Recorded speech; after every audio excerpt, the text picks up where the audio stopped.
Right, we're down here today at Coking Farm Fishery in Dorset. As you can see, it's a lovely sunny day, but please don't let that fool you because it's absolutely freezing still.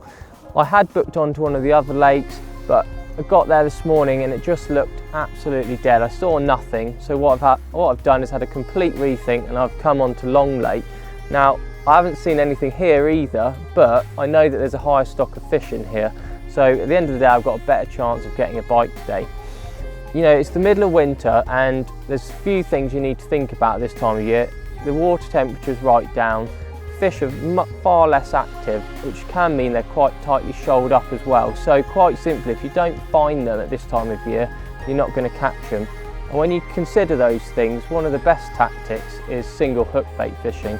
This can be single hook baits based on their colour or their, the flavour, whatever you prefer really, but it's very much focused around light minimal baiting and just moving those rods around. So yeah, I'm going to run you through now a few of the things that I do when I'm using this tactic, and hopefully you can apply those to your own angling. So the first thing I'd say is to regularly recast. Now, as I mentioned earlier, the fish aren't moving around much at this time of year. So whereas in the summer you can put some bait in and wait for the fish to come to you, you've now got to find them. So, regular recasting, you're going to be trying all sorts of different areas. It could be tight to islands, down the margins, out in the middle, but you're just going to be hoping that you find a fish. And once you've got a bite, the chances are it's going to be more there. So you can get another rod back out there, or even three, and hopefully then you can start to put together a few bites in a day. The lakes down here at Coking, they're all relatively small lakes. So I've got with me the Crosscast EXT rods in 10 foot, and they're paired up with the whisker reel, and that's perfect for down here. I can get all the nice little casts to the islands, to the little overhanging trees, and they just work perfectly. But obviously, take the rod that's going to suit the venue you're fishing.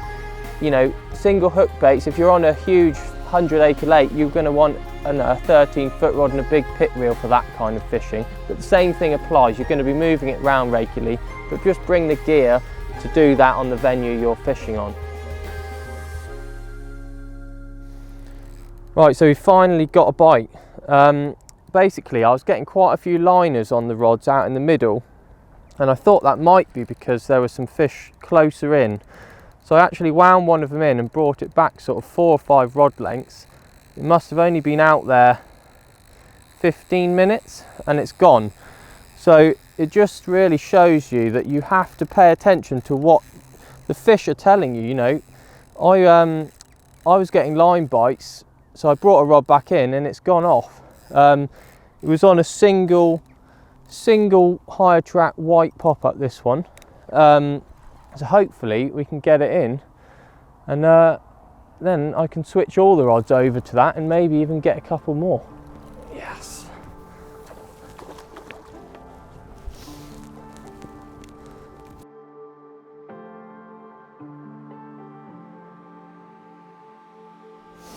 Right, there we go. First one of the day.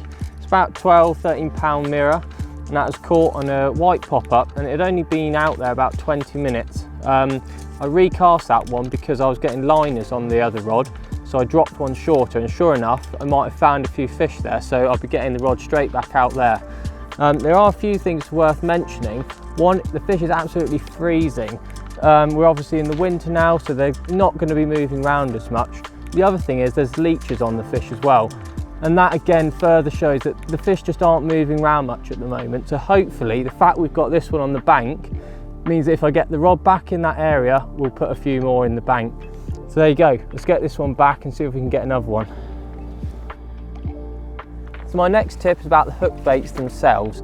As I said again in the previous tip, we're going to be regularly recasting today, but what I don't want to do is just have one hook bait with me, because as you all know, some days for whatever reason the fish don't want that colour hook bait or that flavour. So I normally bring with me sort of 5 or 6 different flavours, even different sizes, different colours, so that throughout the day I can chop and change that, and hopefully I'll be able to find something that works on the day. It's not saying it's going to work tomorrow if I came back, but again, at least if I have them with me, I can keep chopping and changing again the next day and try and find that bait that works. Once you found that, again, I would consider putting it on all 3 rods, and then then you've definitely got something that the fish are happy to feed on that day. My third tip is about having a selection of leads with you as well. Now, I know that might sound a bit weird as a tip, but basically, if I see some fish showing, what I don't want to do is only have 4-ounce leads with me, because the chances are I'm going to scare those fish off when I cast them. So I generally will have some 4-ounce, some 3-ounce, some 2s, and even a few, possibly some 1-ounce leads with me. That way I can get around every situation that I'm going to face. If it starts to become really windy, I can put a heavier lead on to make sure I hold bottom and it doesn't get dragged out of place. But if I see some fish start showing really close in, I can just put a little tiny 1-ounce lead in, flick it in there, and hopefully it will go unnoticed by the fish and I might get a bite that way. So that is really important, to have a few leads with you. And for me, it's perfect. I have some of the small EVA accessory pouches, so I just plop a few of each size lead in that, and that's me sorted for the day.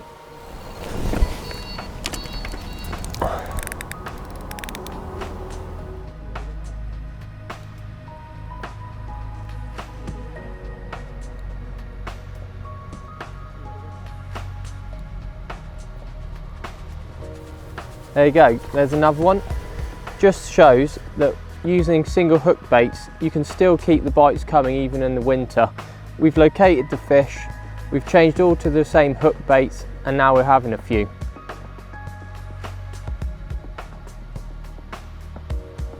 Right, my fourth tip is about the baiting approach. I know this is single hook bait fishing, and that still applies to the actual rig itself. I'm just using a single pop-up or a boilie on the rig.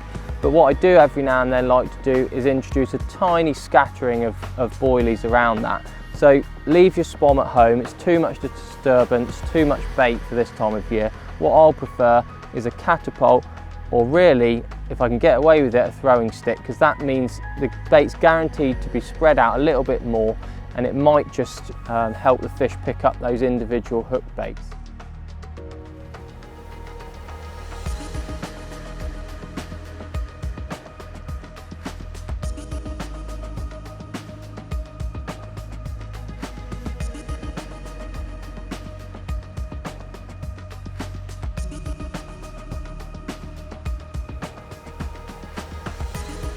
Well, look at that lovely mid-20 mirror. We finished the filming up on the other lake earlier, but with an hour to go, we thought let's move on to one of the other lakes, try and get a bigger fish. And sure enough, with 20 minutes to go, one of the rods has gone off, and there you go, a mid-20 pound mirror to end the day. Same tactics, 3 white pop-ups on single hook baits, roving around for the last hour, and it's gone. It just really shows you how effective this tactic can be at this time of year, so hopefully get out and give it a go yourself. Let's get her back.